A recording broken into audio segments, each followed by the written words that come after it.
Chapter 15. Miss Caroline de Winter.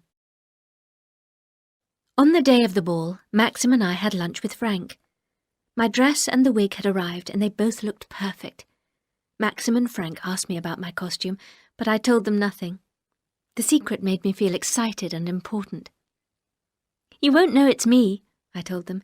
"You will both have the surprise of your lives." Maxim and I went back to the house after lunch. The band had arrived, and we welcomed the men. The afternoon seemed very long. I thought about going for a walk. Then suddenly it was tea time, and Beatrice and her husband Giles had arrived. "This is like old times," said Beatrice, looking around. "Everything is as beautiful as ever. What's everyone going to wear? I suppose you refuse to wear fancy dress, Maxim?" "Of course," Maxim said. "I prefer to be comfortable." "I'm going to dress as an Arab," said Giles. "I got the idea from a friend." "What about you, Mrs. Lacey?" Frank said to Beatrice. "I'm in Eastern dress too. I'm wearing a veil and lots of jewellery. I'll be cool and comfortable, that's all that matters."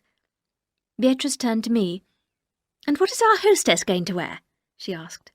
"The ball is for you, after all. We all expect you to wear something really special." "Don't ask her," said Maxim. "She won't tell anyone. She's had the dress made in London." "It's quite simple, really," I said. "What fun it all is," said Beatrice. "I'm getting excited already." "You've got her to thank for it," said Maxim, smiling at me. Everyone looked at me and smiled. I felt pleased and happy. This ball was for me because I was a bride, the new Mrs. De Winter. Mandalay had been made into a place of light and beauty just for me. "What's the time?" I said. "I think we ought to be getting ready." I found Clarice waiting for me in my bedroom, her face full of excitement. I locked the door and took the dress from its box. It fitted perfectly. I looked at myself in the mirror. I smiled. I felt different already. I was someone more exciting and interesting than my usual self. "Give me the wig, Clarice," I said. "Be careful, the curls mustn't be flat." I brushed back my own straight hair. Carefully I put the wig in place. I looked in the mirror again.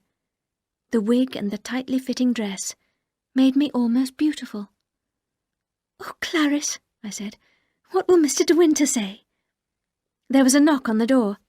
"Who's there?" I called. "You can't come in."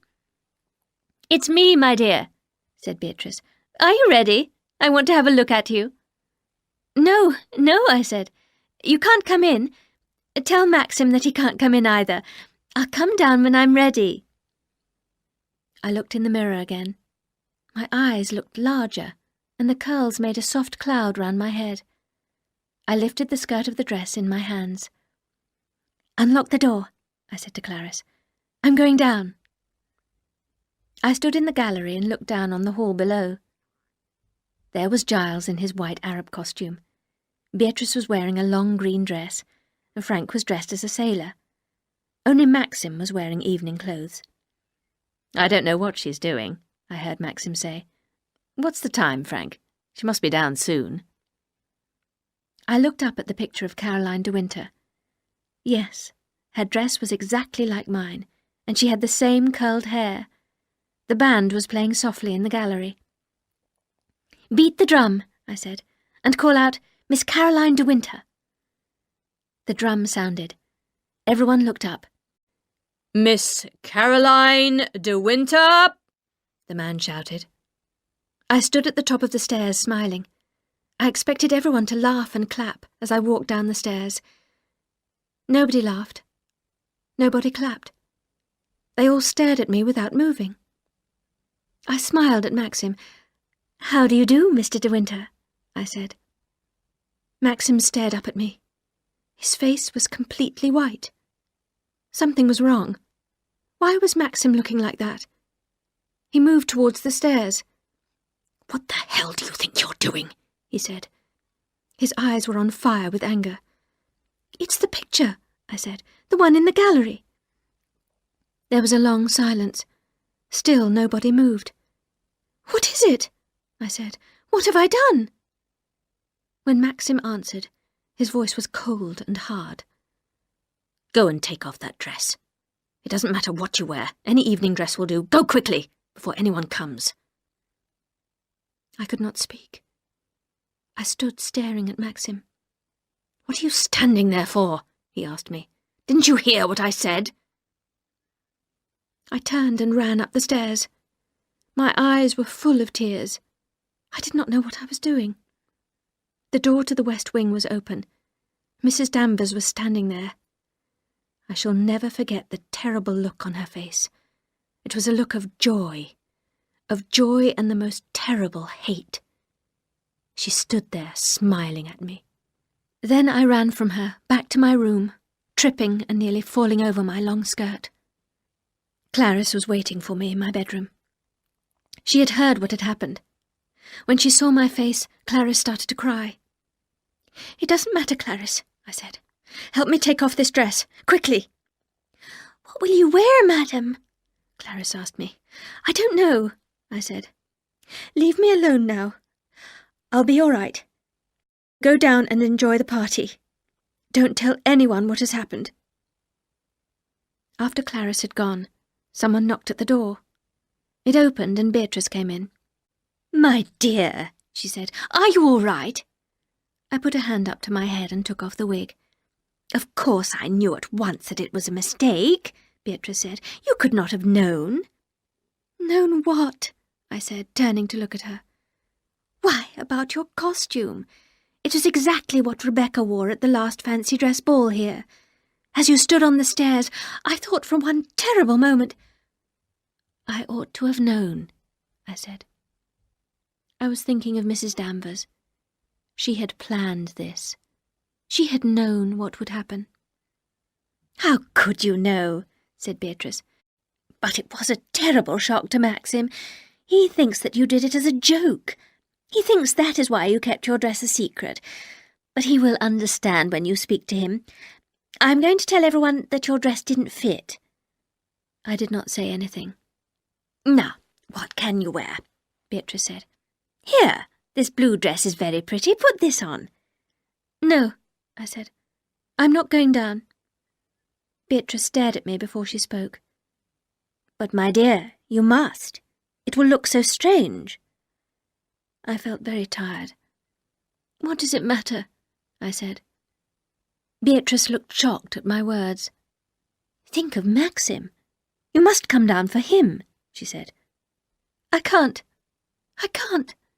I answered. Beatrice stared at me.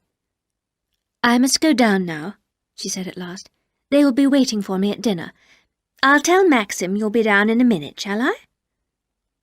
I did not answer, and Beatrice walked slowly to the door and went out. After a long time I got up from the bed where I was sitting. I walked across to the window. I could see the coloured lights in the trees. I walked back to the dressing table and looked at my white face and red eyes in the mirror. Then slowly I washed my face and combed my hair. I put the white dress and the wig back into the box. I never wanted to see them again. I picked up the blue dress and put it on. When I was ready, I opened the door and walked along the corridor. Everything was still and quiet. Then I heard the sound of voices. The door of the dining room was open. The guests were coming out of dinner. Someone laughed. I walked slowly down the stairs to meet them. I remember very little of my first party at Mandalay. It was the first and the last we ever held there. I remember that Frank tried to make me drink a little champagne. I remember Beatrice smiling at me. I remember dancing with Giles. The band played and people danced. I stood there smiling at everyone. Maxim stood beside me. His eyes were cold and hard, not the eyes of the man I knew and loved. All through that long night, Maxim never looked at me. Once Beatrice came up to me and said, "Why don't you sit down? You look like death." What was the time? I did not know. The night passed hour after hour. Then at last Giles came up to me and said, "Come and look at the fireworks on the terrace." I remember standing on the terrace and staring up at the sky. The fireworks rose into the sky and turned into stars and flowers. The sky was red and gold. Every window of the house was coloured by the falling lights. The grey walls of Mandalay looked heavy and dark. Then suddenly the sky was dark too. The fireworks were over. I heard the sound of cars starting in the drive. They're beginning to go, I thought. Thank God they're beginning to go. People came up to me to say goodbye.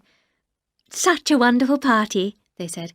Thank you so much for a wonderful evening. The best party I've been to for a long time. I shook hands with them all. I smiled. I'm so glad, I said. I could think of no other words.